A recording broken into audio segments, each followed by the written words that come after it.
দেশের ব্যাংকিং খাতে সংকটের সহজ কোনো সমাধান নেই। এর জন্য প্রয়োজন এই খাতের পূর্ণাঙ্গ সংস্কার এবং শক্তিশালী ব্যবস্থাপনা। পিআরআই আয়োজিত ব্যাংক খাতের সমস্যা এবং সম্ভাবনা শীর্ষক আলোচনায় এই কথাই জানান প্রধান উপদেষ্টা বিষয়ক সংক্রান্ত বিশেষ দূত লুৎফা সিদ্দিকী। দুঃখিত, এই সংকট কাটিয়ে উঠতে আরও 5 বছর সময় লাগবে বলছেন বাংলাদেশ ব্যাংকের প্রধান অর্থনীতিবিদ। রেকর্ড খেলাপিতে নাজুক ব্যাংক খাত এখনো ধুঁকছে। বিগত সরকার পতনের পর যে ক্ষত আরও স্পষ্ট হয়েছে। কেন্দ্রীয় ব্যাংকের হিসেবে দেশের মোট খেলাপি ঋণের 77%ই বড় শিল্প গ্রুপগুলোর হাতে।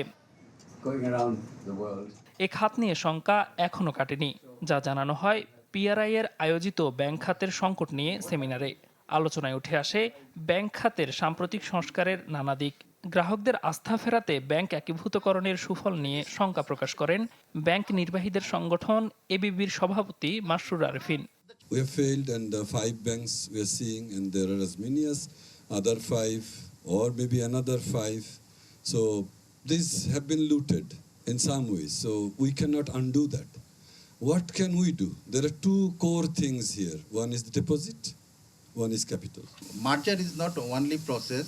There is a lot of tools are using this, and the government has taken over all the banks step by step. অনুষ্ঠানে প্রধান উপদেষ্টার আন্তর্জাতিক বিষয় সংক্রান্ত বিশেষ দূত লুৎফা সিদ্দিকী বলেন, আর্থিক খাতে রাজনৈতিক হস্তক্ষেপ কমানোর পাশাপাশি সুশাসন নিশ্চিত করা না গেলে কোনো সংস্কারই সুফল মিলবে না। Less than 2 months before an elections, this is all that we would be talking about, and we'll be asking the political parties, what is your plan for the economy?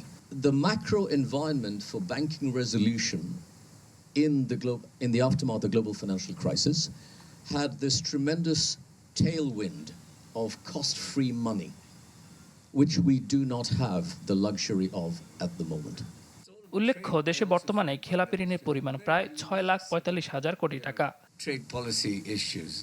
Delwar Hossain Dolon, channel 24, Dhaka.